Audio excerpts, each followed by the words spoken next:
So our next topic is equation of the tangent. We have to find the equation of the tangent at the point x1, y1 of this ellipse. So यहाँ पे हमें पता है कि अगर हम ellipse के ऊपर कोई point लेते हैं x1, y1 और हमें यहाँ पे tangent ड्रॉ की और हमें इसकी इक्वेशन निकालनी है, then equation is simply given by t is equal to 0. So formula is same. So इसकी tangent क्या बन जाएगी, x1 over a square plus y1 over b square is equal to 1, that is t is equal to 0. तो ये article 6 आप अपने लिए पढ़ना चाहो तो एक बार पढ़ सकते हो, कोई प्रॉब्लम नहीं है. We have to basically remember the equation of tangent is given by t is equal to 0. So एक बार इक्वेशन ऑफ टेंजेंट आ गई, अब आपको इक्वेशन ऑफ नॉर्मल निकालनी है. तो आप क्या करते हो, टेंजेंट की इक्वेशन निकाली, टेंजेंट की स्लोप फाइंड की, उसका नेगेटिव रेसिप्रोकल नॉर्मल की स्लोप आ जाती है. फिर जो नॉर्मल है वो भी x1 y1 से पास करती है, क्योंकि जब आप ऐसे टेंजेंट बनाते हो तो वो नॉर्मल भी इसी पॉइंट से पास कर रही है. So equation of any line passing through x1 y1 and having this as slope, you can easily find its equation. तो यही किया इन्होंने, find the equation of tangents and normals at the points of the ellipse whose ordinate is 2. So ordinate का मतलब होता है y coordinate. तो आपको y की वैल्यू 2 दी हुई है, तो मुझे ellipse के ऊपर एक ऐसा पॉइंट फाइंड करना है जिसका y कोऑर्डिनेट 2 हो. तो यहाँ पे मैंने y को 2 पुट कर दिया. y को 2 पुट करने से मुझे x1 की वैल्यू 5, -5 मिल गई. इसका मतलब आई हैव पॉइंट्स 5, 2 एंड -5, 2. अब मुझे इन दोनों पॉइंट्स पे टेंजेंट्स और नॉर्मल्स दोनों की इक्वेशंस फाइंड करनी है. सो 5, 2 पे equation of tangent will be given by simply t is equal to 0. So ये 5x x1 plus 3y y1 is equal to 137 करके हमें टेंजेंट की इक्वेशन मिल गई. यहाँ से स्लोप ऑफ टेंजेंट मिल गई, तो slope of normal will be negative reciprocal of this. Therefore equation of normal is any line passing through 5, 2 and this as the slope. So ये line normal की equation find की and this is the required equation of the normal. ऐसे ही दूसरा point आया था -5, 2, वहाँ पे भी टेंजेंट एंड हेंस नॉर्मल की इक्वेशन फाइंड कर लिया. नेक्स्ट एग्जांपल देखते हैं. If the normal at the end of a latus rectum of an ellipse, देखो normal at the end of a latus rectum of an ellipse passes through one extremity of the minor axis. तो normal at end of latus rectum का मतलब क्या है, देखो यहाँ पे एक लेटेस्ट रेक्टम ये बनाई है, एक लेटेस्ट रेक्टम ये भी हो सकती थी. तो बेसिकली अब आपके पास 4 कोऑर्डिनेट्स हैं, a e comma b square by a, ये होता है a e comma minus B square by a, या फिर ये हो सकता था या फिर ये हो सकता था. तो आप इन चारों में से कोई भी एक कोऑर्डिनेट ले सकते हो, कोई भी एक एंड पॉइंट लेना है आपको लेटेस्ट रेक्टम का. सो इन्होंने ये वाला एंड लिया है latus rectum. So normal at this and of the latus rectum passes through extremity of the minor axis. अब एक्सट्रीमिटी ऑफ माइनर एक्सिस क्या है, बी और बी डैश. सो देखो अब अगर आप ये वाला एंड लोगे तो ये वाली एक्सट्रीमिटी आएगी. सिमिलरली यहाँ पे अगर मैं नॉर्मल ड्रॉ करूँ तो वो भी इधर से पास करेगी. अगर मैं इन दो ये वाला पॉइंट लेती तो यहाँ पे अगर मैं नॉर्मल ड्रॉ करूँगी तो वो यहाँ से नहीं पास करेगी, वो बी से पास करेगी. सो ये आपको अकॉर्डिंगली ध्यान रखना है कि आप कौन सा end of the latus rectum ले रहे हो, उसी के अकॉर्डिंगली आपके पास end of extremity of minor axis आएगा. So they have taken L, A, E, comma B square by A as one end of the latest rectum. So in the question we are given that normal at this end of the latest rectum passes through one extremity of the minor axis. Show that eccentricity of the curve is given by this equation. तो question देखने में ऐसे लग रहा है कि पता नहीं क्या करना है, बट जैसे जैसे उन्होंने दिया हम चलते जाते हैं. हमें नॉर्मल की इक्वेशन निकालनी है eight the end of a latus rectum. तो कोई भी एक एंड पॉइंट आप ले सकते थे, इन्होंने ये वाला एंड पॉइंट लिया है. इस एल पे इक्वेशन ऑफ टेंजेंट पहले फाइंड करेंगे t इक्वल टू 0 की हेल्प से, फिर स्लोप ऑफ टेंजेंट आ गई, उसकी हेल्प से स्लोप ऑफ नॉर्मल आ गई. Now equation of normal passing through this point and having this as slope आ जाएगा. अब आपको गिवन है that it is passing through one of the extremity, so definitely it will pass through 0, -b. अब अगर आप इसको 0, b से पास कराते तो आपका गलत हो जाएगा. सो ये इन्होंने इक्वेशन ऑफ नॉर्मल फाइंड कर ली. Now it is passing through 0, -b. तो जब आप 0, -b पुट करोगे, ये इन्होंने पुट किया, ये इक्वेशन बन गई.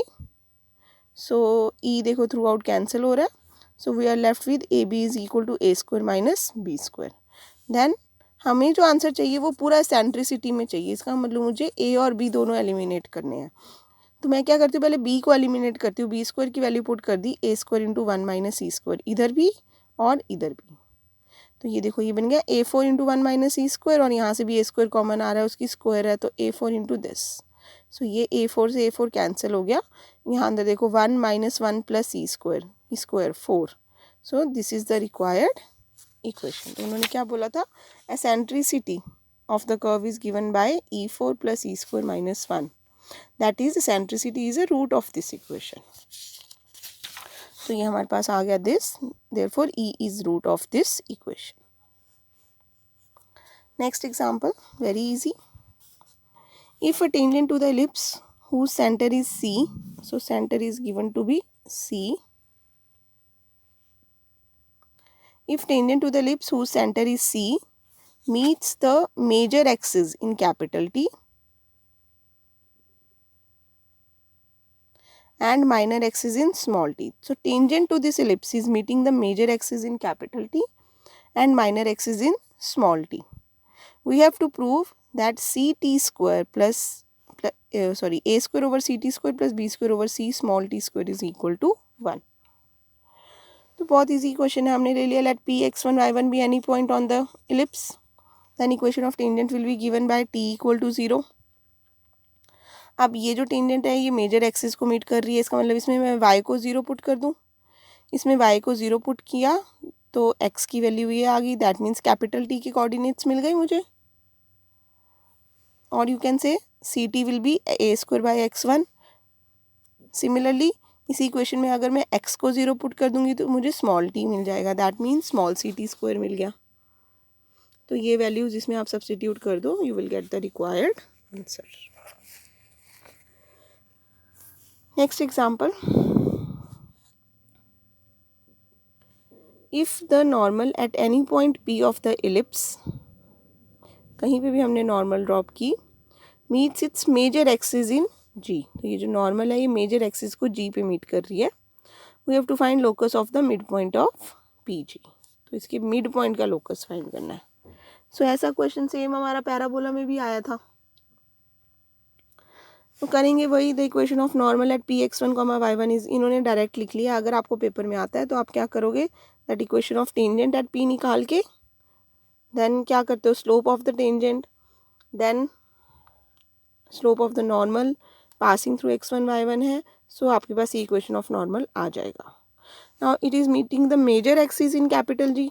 सो मेजर एक्सिस का मतलब y इज इक्वल टू 0. तो यहाँ पे y को 0 पुट कर दो तो हमें मिल गई x की value E square by X one. ये देख लेना solution. So x is equal to E square X one. So g के कोऑर्डिनेट्स आ गए E square X one comma 0. अब हमें निकालना है इसका मिड पॉइंट पी जी का.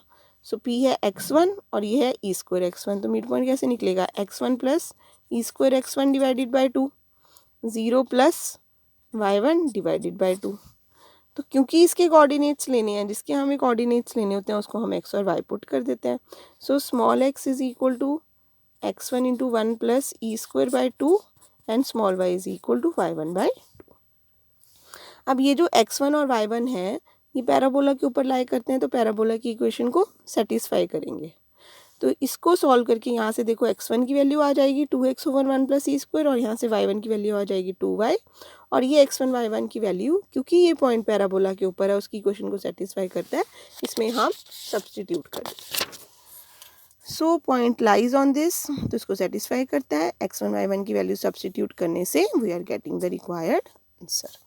तो इन्होंने यहाँ कैपिटल x और कैपिटल y लिया है, ये ठीक है आप ले लो, बट देन टेकिंग लोकस जब करोगे तो ये स्मॉल x और ये capital Y will be small y बन जाएगा.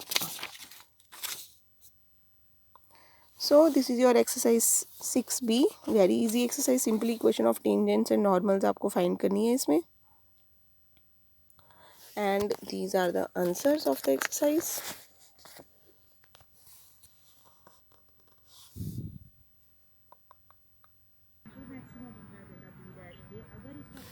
So next topic is points of intersection. That is, you have to find the point of intersection of a given line with the ellipse. तो आपको पता है, आपको जब भी किसी लाइन का पॉइंट ऑफ इंटरसेक्शन निकालना होता है इलिप्स के साथ, तो आप यहाँ से y की वैल्यू इस इलिप्स में सब्स्टिट्यूट कर दोगे. सो ये वैल्यूज़ इसने सब्स्टिट्यूट कर दी and we are getting a quadratic equation in x. Now we have to find condition of tangency. That means now this line is tangent to this ellipse. If this equation, which is quadratic in x, have equal roots, so equal roots के लिए हम क्या करेंगे? This is quadratic in x, तो it will touch the ellipse. If it has equal roots, तो इसका discriminant will be equal to 0.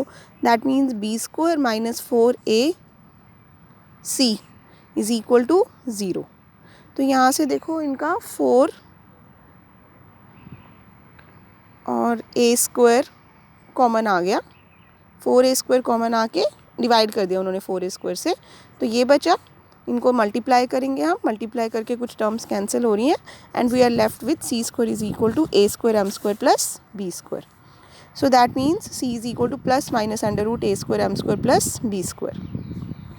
So that means equation of tangent to the ellipse becomes, ये c की value हम जब put कर देंगे यहाँ पे, y is equal to M x plus minus under root a square plus a square m square plus b square.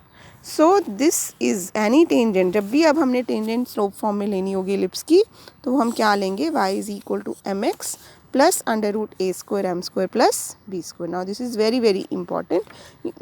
आपने circle के केस में भी किया equation of tangent in slope form, parabola के लिए भी किया, and now this is the equation of tangent in slope form for the ellipse. So यहाँ पे मैं एक बात आपको बिल्कुल क्लियर कर देती हूँ. जब भी हम equation of tangent in slope form लेते थे सर्कल के लिए, तो वो X square plus Y square equal to R square. This is the standard equation of the circle with the centre at origin.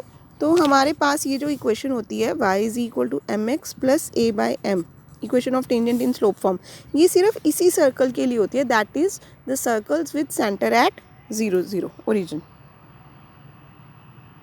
उसके बाद next parabola y square equal to 4ax. अगर if this is the standard equation of the parabola, then sorry this is the equation of tangent in slope form for the parabola. Circle के लिए क्या थी? y is equal to M x plus r under root 1 plus m square. I am very sorry. So यहाँ पे देखो, this is the equation of tangent in slope form for this circle that is with centres at origin. अगर centre origin पे नहीं है तो this is not the equation of tangent. And now this is the standard equation of parabola. So इसकी equation of tangent in slope form is this. So this is the equation of tangent in slope form only for this parabola. अगर y square equal to minus 4ax हो जाएगा तो आप a को minus a से replace कर दोगे. अगर x square equal to 4ay होगा तो आप x और y को इंटरचेंज कर दोगे. Similarly now this is the equation of tangent in slope form to the ellipse only for this standard. ठीक है. इलिप्स में तो खैर ये है कि स्टैंडर्ड यही होती है हमेशा इक्वेशन. एट द मोस्ट हम जो भी a और b में से जो भी बड़ा होता है उसको a बोलते हैं. a is always greater than b. तो अगर आपका y वाला कोफिशिएंट कभी बड़ा है x वाले से, तो इसके उसके अकॉर्डिंगली यहाँ पे आपके चेंजेस हो जाएंगे. तो ये इंपॉर्टेंट इक्वेशन है, आपने याद रखनी है. नेक्स्ट है find the length of intercept made by the ellipse on the line. तो ये आपको आर्टिकल एज सच करने की ज़रूरत नहीं है. आपको पता है अगर कभी भी आपको लेंथ ऑफ इंटरसेप्ट निकालनी है तो आप इनके पॉइंट्स ऑफ इंटरसेक्शन निकाल के और डिस्टेंस फार्मूला से हमेशा लेंथ निकाल सकते हो. तो एज सच ये आर्टिकल आपने एक बार पढ़ना होगा तो आप अपने लिए पढ़ लेना इसको. नेक्स्ट है कंडीशन ऑफ टेंजेंसी, हमने कर लिया है. इसके बाद आता है find the condition that the line में टच द इलिप्स. सो ये स्टूडेंट्स मुझसे बार बार पूछते हैं कि मैम ये, क्योंकि यहाँ से ये जो रिजल्ट्स डिराइव होते हैं, हमारा ये जो कंडीशन डिराइव होता है, कुछ स्टूडेंट्स जो हैं ये कंडीशन डायरेक्टली फिर एग्जांपल्स में यूज़ करने लग जाते हैं. तो आई विल सजेस्ट यू कि आप ये कंडीशन ना यूज़ करो, क्योंकि क्वेश्चन 3 मार्क्स का आना है. अब I can not explain exactly why, but I can tell you कि इतनी सारी कंडीशंस भी हो जाती हैं. ये देखो, अब ये सेम कंडीशन आपके पास सर्कल के लिए भी है, then parabola, then ellipse, then hyperbola. So there is quite a tendency कि कंडीशंस मिक्स हो जाएं आपसे. यहाँ तो चलो आप देख के फॉर्मूला यूज़ कर दोगे. सो ये आर्टिकल आप पढ़ लो, बट ये कंडीशन आपको याद नहीं रखने की ज़रूरत. अच्छा देखो इन्होंने क्या किया है, दो तरीके हैं. अब वो बोल रहे हैं यहाँ पे कंडीशन फाइंड करनी है दैट दिस में टच द एलिप्स. तो एक मेथड तो वो होता ही है कि आप यहाँ से y की वैल्यू निकालो, वो y की वैल्यू यहाँ पे सब्सटीट्यूट कर दो, आपके पास क्वाड्रेटिक इन एक्स की इक्वेशन आ जाएगी, और फिर आप उसका डिस्क्रिमिनेंट इक्वल टू 0 कर दोगे, जिससे आपको रिक्वायर्ड कंडीशन मिल जाएगी. दूसरा मेथड ये होता है कि हम ले लेते हैं let x1 y1 be any point on the ellipse, और वहाँ पे t इक्वल टू 0 करके टेंजेंट की इक्वेशन निकाल लेते हैं. एक टेंजेंट की इक्वेशन निकाली और एक हमें गिवन थी. So both the equations are representing the same lines. So comparing the coefficients, तो जब आप कोफिशिएंट्स को कंपेयर करोगे तो आपको x1 की वैल्यू मिल गई और y1 की वैल्यू मिल गई. ये x1 y1 की वैल्यू ये पैराबोला को सेटिस्फाई करेगी, क्योंकि ये पॉइंट जो पैराबोला का था वो हमारा पैराबोला के ऊपर लाई करता था. सॉरी, जो हमने पॉइंट x1 y1 लिया था वो इलिप्स के ऊपर लाई करता था, तो वो इलिप्स की इक्वेशन को सेटिस्फाई करेगा. तो उसकी हेल्प से आप कंडीशन डिराइव कर सकते हो. एंड हेंस यहाँ पे देखो, यहाँ पे हमें x1 y1 जो मिला था उसकी वजह से हमें पॉइंट ऑफ कॉन्टैक्ट भी मिल गया इजीली. तो अब ये है show that the line touches the ellipse, also find the point of contact. तो क्या किया इन्होंने, देखो इसको इसमें सब्सटीट्यूट किया, y को शो करना है ना लाइन टच करती है कि नहीं. तो यहाँ से x से y की वैल्यू निकाल के इसमें पुट किया, y की वैल्यू निकाल के पुट की, तो यहाँ से मेरे पास x की इक्वल रूट्स आ रही हैं. सो that means this line is touching the given ellipse. And point of contact के लिए x इक्वल टू 1 एक पॉइंट आ गया, तो वो 1 को आप इसमें पुट कर दो, चाहे इसमें कर दो. इसी में करना चाहिए वैसे, क्योंकि वहाँ से 2 कोऑर्डिनेट्स आ सकते हैं फिर क्वाड्रेटिक बनने की वजह से. तो y को आप 1 पुट, x को 1 पुट करोगे तो y की वैल्यू आपको मिल जाएगी 3/2. So this is the point of contact. अब देखो इसी में ही पहले मैं 4th एग्जाम्पल डिस्कस कर रही हूँ. अब ये था prove that the line x cos alpha plus y sin alpha is equal to p is a tangent to the given ellipse if this is the condition. तो इसमें भी आप वैसे ही कर सकते हो, x से y की वैल्यू निकाल के यहाँ पुट कर दो और फिर डिस्क्रिमिनेंट को 0 कर दो. बट इसमें आप देखना थोड़ा सा शायद कॉम्प्लिकेटेड ना बनता हो. अगर आप करते हो दैट इज़ एब्सोल्युटली करेक्ट. इन्होंने क्या किया, let p x1 y1 be any point on the ellipse, और फिर वहाँ पे टेंजेंट की इक्वेशन फाइंड कर ली t इक्वल टू 0 करके. अब एक फाइंड किया, एक गिवन है. सो कंपेयरिंग द कोफिशिएंट्स, ये कोफिशिएंट्स को कंपेयर किया, तो यहाँ से x1 और y1 मिल गए. अब ये जो x1 और y1 है ये एलिप्स पे लाई करते हैं, तो उसको सेटिस्फाई करेंगे. तो ये x1 और y1 की वैल्यू जब आप यहाँ सब्सटीट्यूट करोगे तो you will get the required condition. और x1 y1 जो आपने फाइंड किए थे वो आपको मिल गए पॉइंट ऑफ कॉन्टैक्ट. सो दोनों तरह से बिल्कुल ठीक है. या तो आप x या y की वैल्यू निकाल के लाइन में से एलिप्स में पुट करके डिस्क्रिमिनेंट इक्वल टू 0 कर सकते हो, या फिर जैसे इन्होंने किया है पॉइंट x1 y1 लेके वहाँ पे एक और टेंजेंट निकाल लो और एक टेंजेंट गिवन है, दोनों को कोफिशिएंट्स को कंपेयर करके you will get the required answer. आगे सेकंड थर्ड एग्जांपल इसमें बहुत इजी है तो डिस्कस भी करने वाले नहीं है वैसे. Find the equation of tangents to the ellipse which are parallel to the line.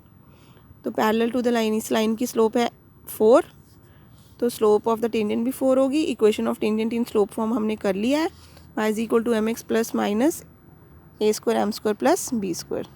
तो a स्क्वायर और b स्क्वायर की वैल्यू आपको मिलेगी यहाँ से, प्रोवाइडेड ये स्टैंडर्ड फॉर्म में होना चाहिए, मतलब राइट हैंड साइड पे 1 होना चाहिए. सो यहाँ से a स्क्वायर b स्क्वायर मिल गया, m4 मिल गया, इसमें सब्सटीट्यूट करोगे you will get the required answer. Third example में है find the equation of the tangent to the ellipse which are perpendicular to the straight line. तो इस लाइन की स्लोप कितनी है ये देखना पड़ेगा हमें. ये सॉल्व किया, स्लोप ऑफ द लाइन आ गई 1/4, तो परपेंडिकुलर की स्लोप हो जाएगी -4. इसको स्टैंडर्ड फॉर्म में लाए, a स्क्वायर b स्क्वायर मिल गया. Equation of tangent in slope form में a b और m की वैल्यूज पुट करके this is the required answer. So this is your exercise 6C.